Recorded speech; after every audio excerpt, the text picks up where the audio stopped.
country imports hordes of third world, inbred, low IQ people into their high trust Western culture, the results are going to be catastrophic. The American experiment was built upon people that believed the same things, that had the same morality, the same ideals, the same philosophy. The culture was homologous. Ethnically, they were the same.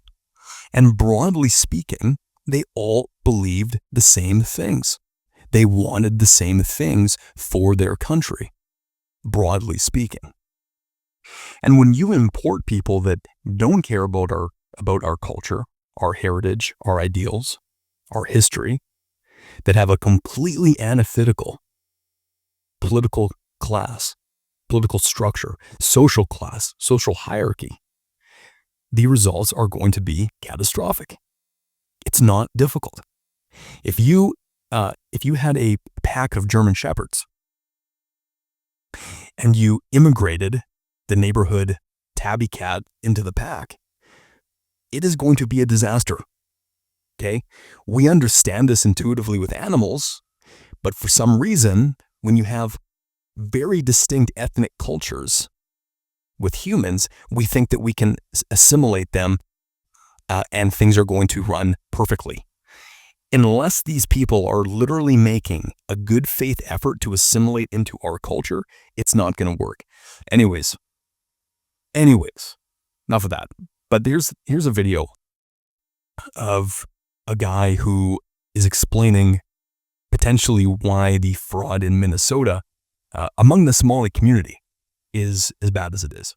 I got Somalians as neighbors, and I talked to one of them, and I asked him about this whole Somalian fraud that's going on in Minnesota.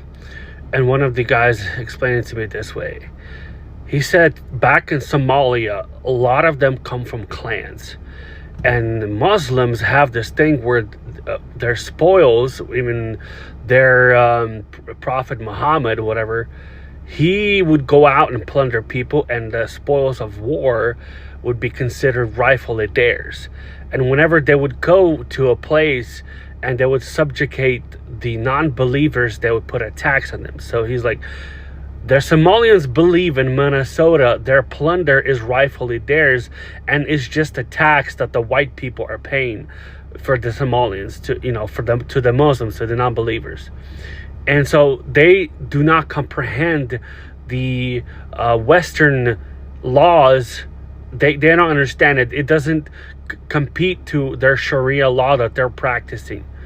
And so this outrage, and so he explained this one little thing to me. He's like, in their religion, they're permitted to lie. So when you see all these Somalians in Minnesota, being outrageous that their fraud is being exposed, he's like, they're permitted to lie. They're permitted to tax the non-believers. They're permitted to practice their Sharia law. They're permitted to plunder because in their belief system, it is rightfully theirs. So they don't understand why all these people are upset about, all this fraud that's going on, because they've been practicing all this stuff they've been doing in Somalia. They just brought their belief system here, and they do not understand why everyone's outraged. And, so that's just, and I was like, well, that kind of makes sense. I guess if you raised up in one belief system, you went to another, and then, you're upset why they're upset that you're marrying a 6-year-old. That's kind of been happening. Yeah, and I think everything that he said, broadly speaking, tracks with what's happening. And I'm a proponent of looking at someone's actions, looking at what they do in order to actually determine what they believe. Because people can say whatever they want. Talk is cheap. It's action that actually matters. And I don't have to have an in-depth knowledge of the Somalian community to look at the situation in Minnesota and make a judgment call based on their actions. And that's not racist or bigoted for doing that. I'm simply making observations. I'm looking at what's happening. I'm looking at the facts as they're laid out in front of me, the evidence as it's laid out in front of me, and I'm making decisions based, or I'm making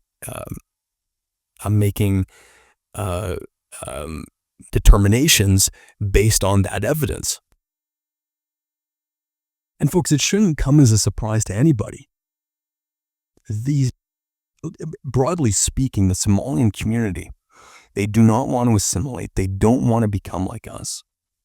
They want to come to our country, enjoy all of the benefits of the West, of America, while maintaining the cultural and social norms that they had in their country.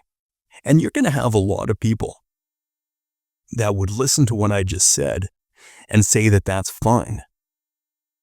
And I'm saying now, and this is why this debate is becoming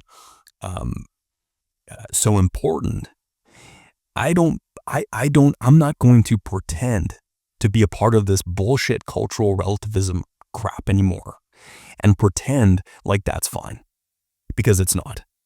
If you're coming to a new country, leaving yours, you have to be prepared to not only speak the language, you need to be prepared to adopt their culture and assimilate. Period. Or stay in your country, because what you bring over does not assimilate, is not homologous with what America is. It is antithetical to America. And Americans are sick and tired of it.